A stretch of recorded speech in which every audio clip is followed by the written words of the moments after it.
So I'm addicted to this, not like in the literal medical sense, but I don't think I could live without it. The OCD is real when it comes to wanting all that stuff to look clean. And since the last video, I showed a little butt crack and did some plumbing on this F100. It wouldn't have done a whole lot of good to try and film drilling those holes and all the plumbing that has to go on back there where the unit is mounted behind the firewall. So I'll show you these pictures of the holes drilled, and then I put the grommets in there. And as you can see, we've got both of the heater lines ran through and both the suction and pressure, I guess, side of the AC lines are also ran through here and just sort of draped out front, because we're going to have to finish terminating those once we get our condenser mounted and our dryer mounted, which means we need to make sure we get our radiator situated where it's going to live. But I'll show you guys what it looked like inside this dash, and you can understand maybe why it wouldn't have done any good to try to film or show it on video. There's a lot going on in there. So you can see at the top, that's the heater control valve, which needs to go in line between the heater core, which is in this box, and the water pump. And I just didn't want it in the engine compartment, so we ran it like this. I've also got both of those AC lines for now are just kind of mocked up. Another one of the great things about an LS engine is the water pump is super self-explanatory on the heater lines. So you've got your input from the heater core and then your output to the heater core. This is a 3/4 inch and this is 5/8. So we're gonna put a small length of 3/4 inch on that input side and then reduce it down to 5/8 with a cool thing like this, because that's what size our Resto Mod Air tubing is on the heater core. So we need all of that to match. I like this factory heater hose hold down bracket, so we're going to reuse that. I think that'll be a nice touch. You just need to lay these where they're going to live with a little bit of slack and then mark them to be cut.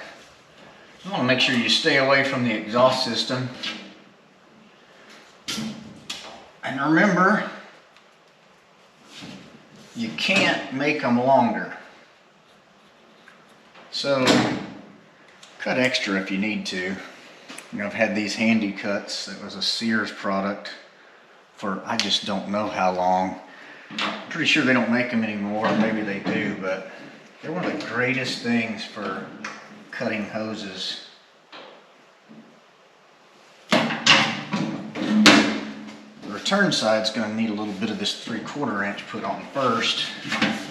And we want to make sure that it's connected to the output side of that heater control valve according to what Resto Mod Air likes.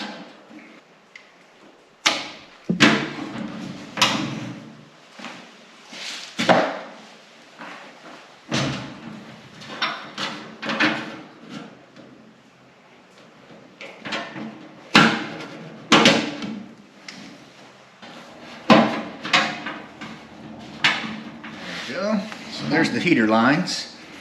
Now, these AC lines aren't going to be that simple. The larger one, the number 10 size, which is the suction line they call it, comes from the condenser and goes to this front port on our compressor. CVF sent us this billet 90 output.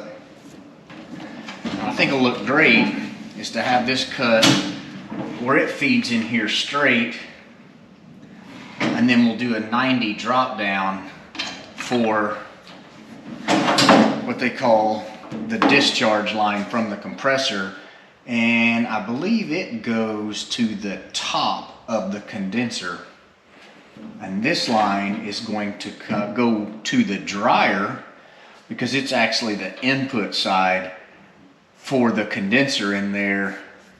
And you'll recognize it because the expansion valve is connected to this line. I wonder if this compressor is pressurized.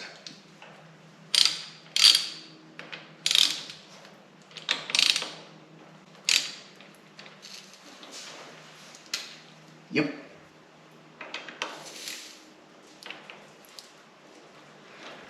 I like that they do that. Even CVF sent this compressor with pressure in it, so you know if you've got leaks or anything in it.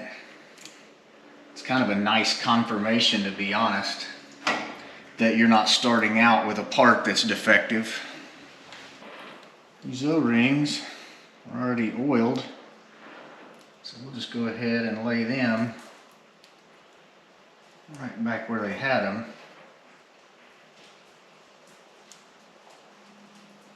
Everything looks good.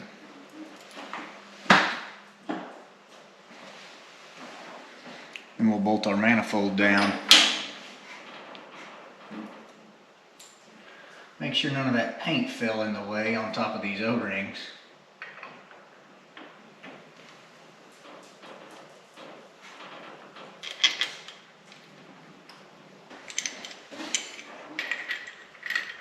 Now during final assembly, there's going to be O-rings at all of these unions that came with our kit. We'll put a little oil on them, but for this fit up, we're leaving them off. Also, I've got one of these straight fittings on order. This is the number 10 size that has the valve in it, so you can use it to vacuum down and charge the AC system. But the one that we got from Resto Mod Air is a 90, and that's just not going to work for us because we really want this nice clean look of coming in here straight, and then this back one's going to have to come forward. So using a 90 will give us like a little nice loop there and go under this line.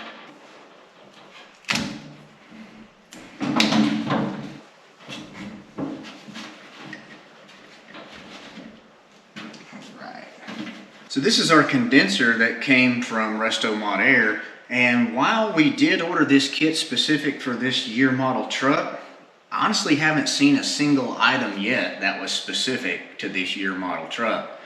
No brackets for mounting this thing to your radiator support. Either way, we're going to need this thing to mount in front of our radiator, so we'll build our own brackets to make that happen.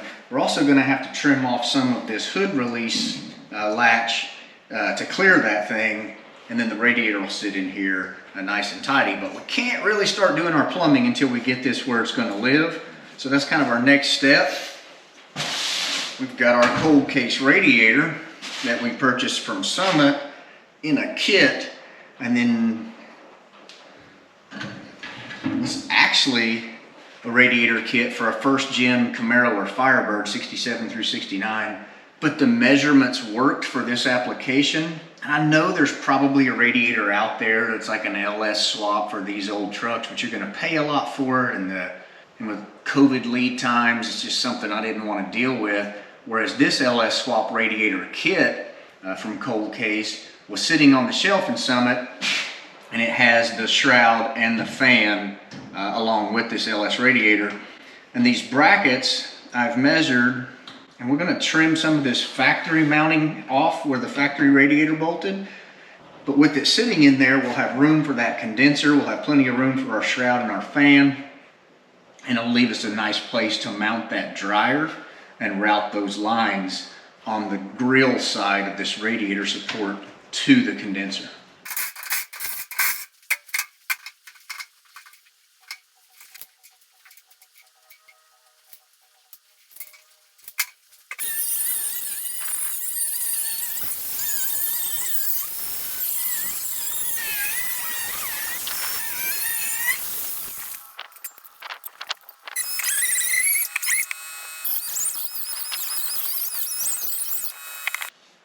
I just cut a 2-inch strip for the top and a 1-inch strip for the bottom, and I've attached them to the front side of the condenser and then pre-drilled these holes so it'll make it easier to install. I've also gone ahead and marked the center of our radiator support with the center of where the condenser is, because from the front, if you don't do it right, it could look funny off center. I don't like that. That's not how we do things.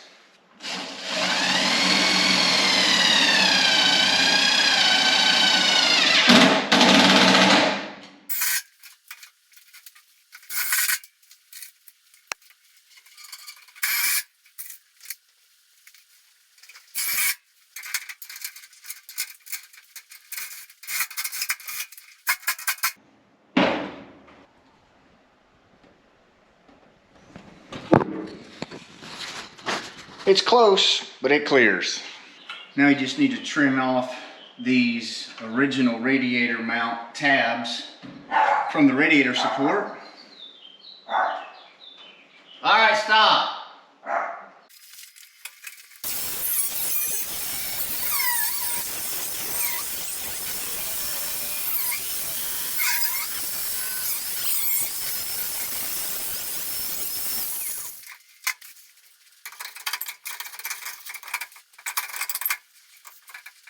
Looks like we ended up with way more clearance than we thought we might risk.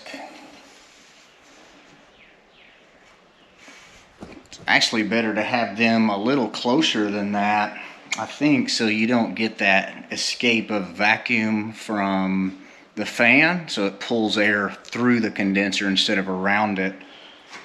Found some little spacers here. Those are probably 3/8. So that'll put our gap just inside a 1/2 inch between the radiator and the condenser, which I like a lot better so we don't lose that vacuum from the fan at low speed. Not an issue when you're at speed, but let's be honest, most of the time your air conditioner starts suffering when you're sitting in traffic. I'm trying this 45-degree fitting on this top side of the condenser and seeing if that's how we want to flow that through here, and then bring it up to this 90 on the bottom of the suction side, or I can't even remember. I'm sure AC guys are going to throw fits about this video. So that's probably how we're going to route this one, and then we can cut this and put it in place. Now we need to mount our dryer, because the line from the expansion valve needs to come to it, and then from it just needs to go in and attach to the bottom side of our condenser.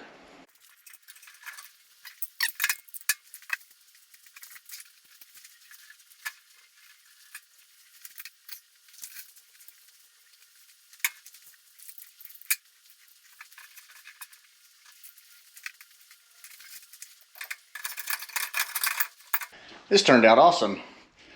You look at the gap we have between this condenser and this radiator, it is considered absolutely perfect.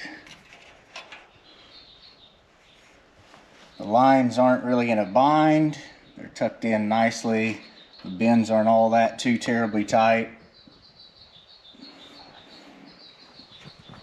And these lines, I'll probably put some zip ties on them to keep them sort of touching each other. There'll be a wire come out along one of these that has to run to this trinary switch, and then it goes back out to the compressor to tell it when to kick on. It'll also have one to run from the fan relay, so the fan will kick on when the AC's on, no matter what the coolant temp. So this routing handled. Now I'll just mark all of these, and it's important to mark them at the rotation where they are, because you may have a 90 here, like in this instance there's a 90 on this and a 45 on the other end, so you want to make sure you've marked exactly where it needs to be crimped. Otherwise you'll have to like twist the hose in order to get the connections on, and you don't really want that. So that is the next step. I'm pretty excited about it. Hope you guys are excited too, because this means this thing's about ready to run.